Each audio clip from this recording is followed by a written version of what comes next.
everyone. Today we're going to make a cubist portrait using your pictures.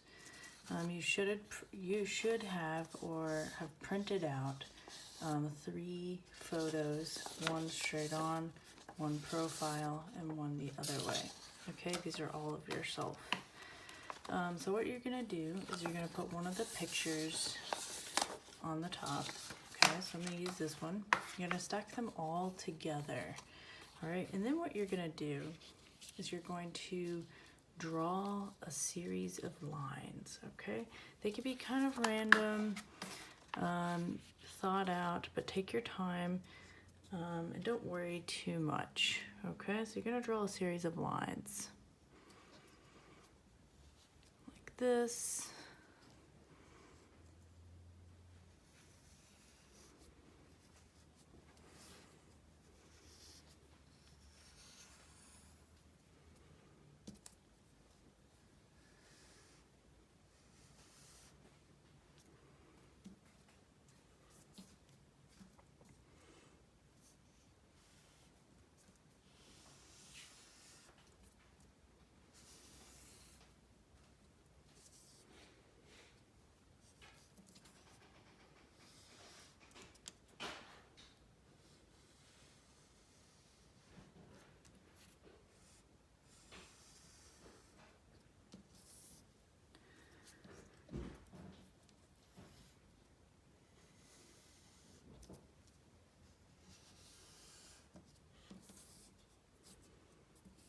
You'll need about 10 or 12 different shapes. Organic, you can use straight lines, you can think about different sized shapes, okay? Now I'm going pretty fast, you all can take your time and really plan this out. Think about organizing where you want your lines. Okay, I may end up cutting this up a little bit more, but there you go. All right, so, and also you're probably gonna want to print out a couple of these so that you can practice, because you get better the more you do this. All right, so now what you're gonna do, you're gonna take a pair of scissors.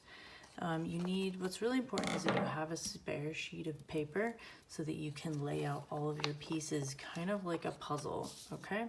So you're gonna hold all 3 pictures together and you're just gonna slowly cut, starting at the bottom,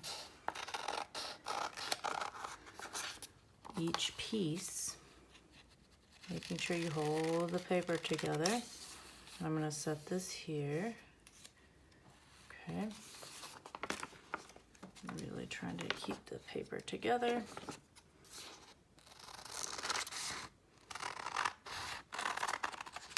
You can also change your lines as you cut.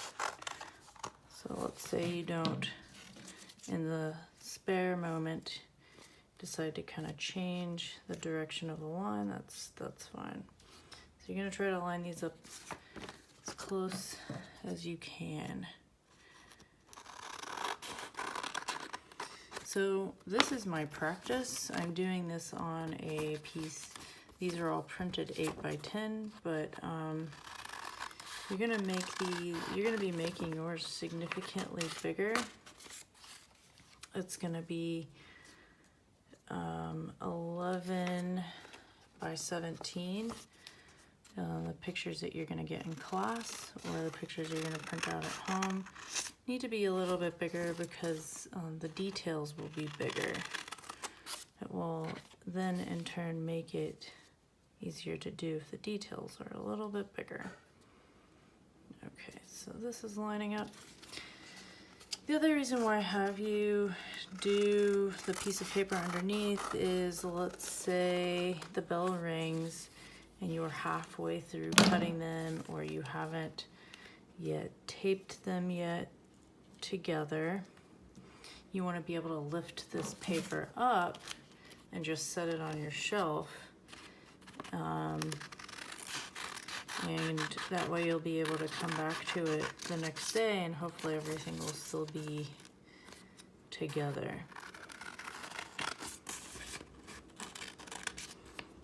Okay.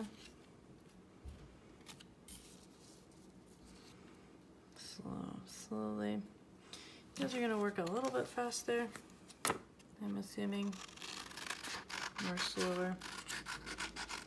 Taking your time, planning this out.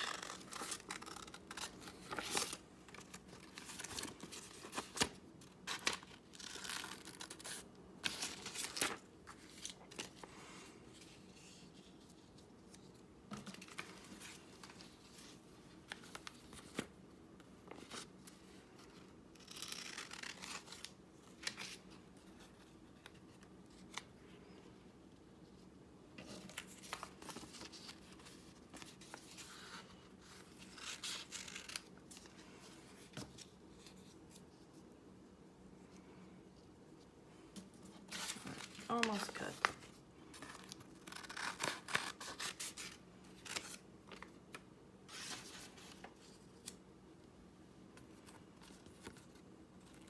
Last piece.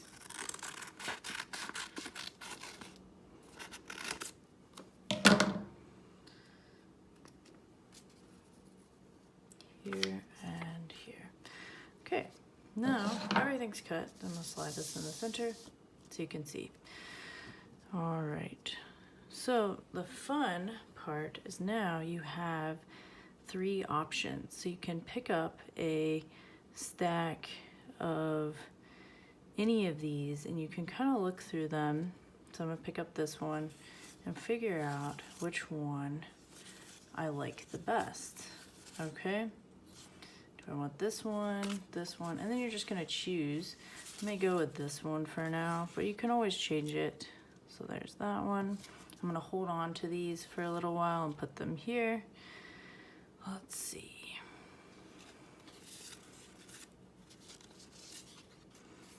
Like this one.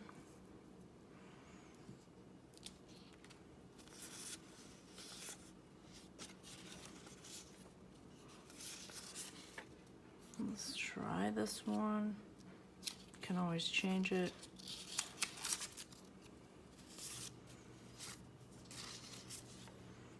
Maybe we'll keep this and I will get back to this one.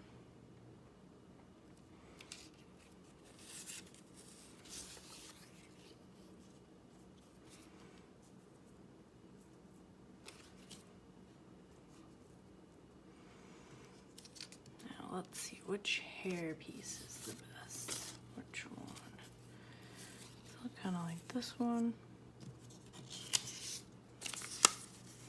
You can try a bunch of different things. See what you like. Do I want this one to match? Maybe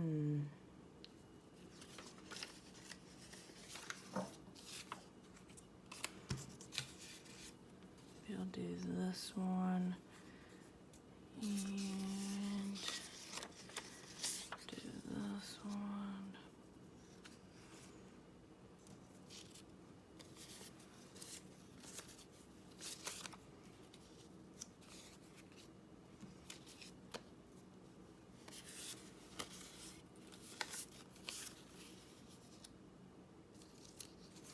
If you don't like some of the pieces, like let's say you want to cut this one, you could cut this one more and change it. You can change the pieces.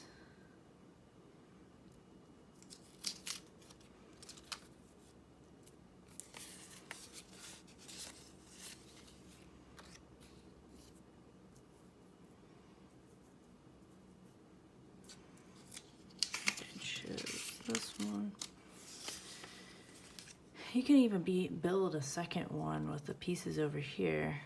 That could be something that you try.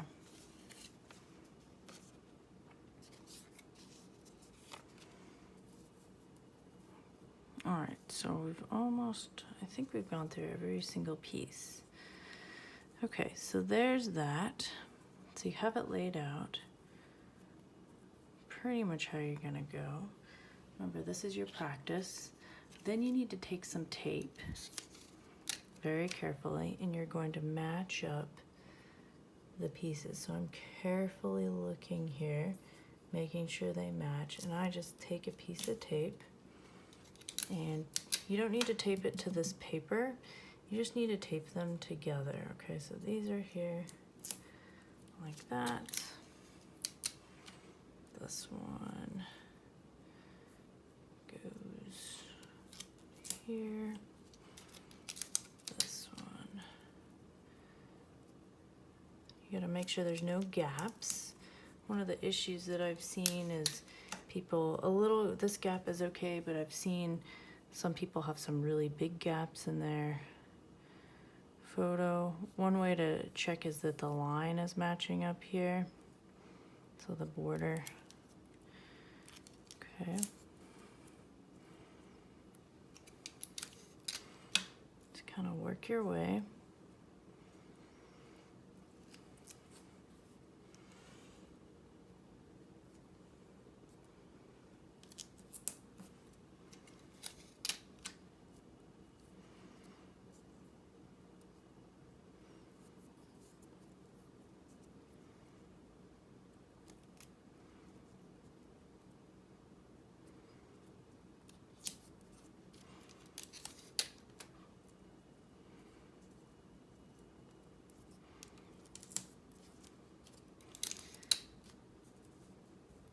Here.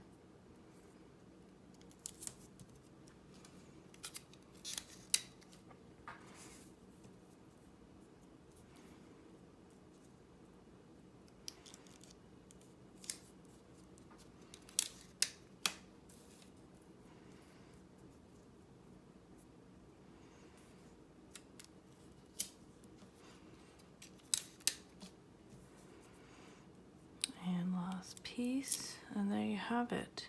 Everything should be pretty much taped down. You can put a few more extra pieces to make sure it's nice and stable. But this is essentially the mat that you're going to use for your next piece. Okay, I will be uploading examples of what that piece is going to look like, so you guys can check that out. We're going to be using those color charts that you made, and in each section you're going to be exploring a different tint, tone, shade, complement, and value in each one of those areas. Okay, so there it is, all completed, and we're going to transfer this to your gessoed paper. Okay.